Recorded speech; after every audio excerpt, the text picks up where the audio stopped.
শুভ নববর্ষ। সবাইকে জানাই পয়লা বৈশাখের অনেক শুভেচ্ছা।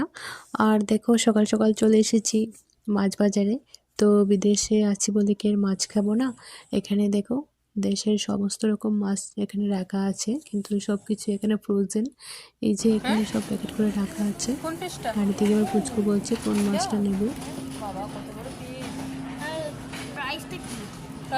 তো দেশের মতো এখানে তো আর তাজা মাছ পাওয়া যায় না, এখানে এরকম ফ্রোজেন করে রাখা হয়। এখানে দেখো রাখা আছে এখানে রুই কাতলা মাছ, তো সব মাছই এখানে আছে। তো এবার আমরা এখান থেকে একটা মাছ নিয়ে নেব। আর এখানে ইলিশ মাছ পাওয়া যায় খুব ভালো, তো আমরা এখান থেকে মাছটা নিয়ে নিয়েছি। শুভ নববর্ষ। সবাইকে জানাই পয়লা বৈশাখের অনেক শুভেচ্ছা। আর দেখো সকাল সকাল চলে এসেছি মাছ বাজারে। তো বিদেশে আছি বলে কি আর মাছ খাবো না। এখানে দেখো দেশের সমস্ত রকম মাছ এখানে রাখা আছে, কিন্তু সব কিছু এখানে ফ্রোজেন। এই যে এখানে সব প্যাকেট করে রাখা আছে। আর এদিকে আমার পুচকু বলছে কোন মাছটা নেব।